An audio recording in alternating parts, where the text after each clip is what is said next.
Presidenca konfirmon zyrtarisht që ka marrë një shkres nga Kryeministria dhe konkretisht nga sekretari i përgjithshëm Engjëll Agaçi, ku i kërkon presidencës të fillojë procesin për përcaktimin e datës së zgjedhjeve të pjesshme vendore për 6 bashkitë në vend, për Tiranën, Vlorën, Matin, Tepelenën, Beratin dhe Cerrikun. Me këtë kërkesë të dërguar në presidencë do të presim të shohim se cila do të jetë vendimarrja e kreut të shtetit Bajram Begaj për këtë kërkesë së Këshillit të Ministrave që i kërkohet përcaktimi i datës së zgjedhjeve të pjesshme vendore, duke marrë parasysh që kemi një proces ankimimi në gjykatën kushtetuese.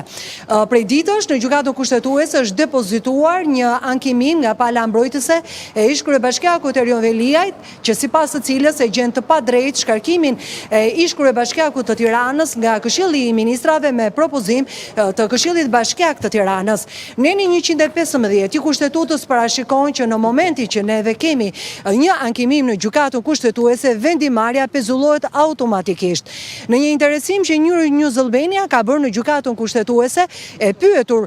posaçërisht nëse gjykata kushtetuese ka informuar si institucionin e kryeministrisë, po aq edhe të presidencës, nëse është njoftuar zyrtarisht këto dy institucione për pezullimin e vendimarrjes së marrë nga Këshilli i Ministrave, gjykata kushtetuese thotë se ka bërë publikimin e regjistrimit të kërkesës. Shpallja është e barazëveshme me njoftimin publik. Pra, me fjalë të tjera, gjykata kushtetuese thotë që parashkosa është bërë njoftimi publik në faqen e saj zyrtare, që ka një ankimim nga pala ankimuese dhe është përcaktuar relatoria Sonila Betja dhe relatoria Sonila Betja tashmë ka nisur procesin për të bërë projekt vendimin, thotë që si Këshilli i Ministrave ashtu dhe institucioni presidencës është njoftuar publikisht për pezullimin e vendimarrjes të paktën për Bashkinë e Tiranës.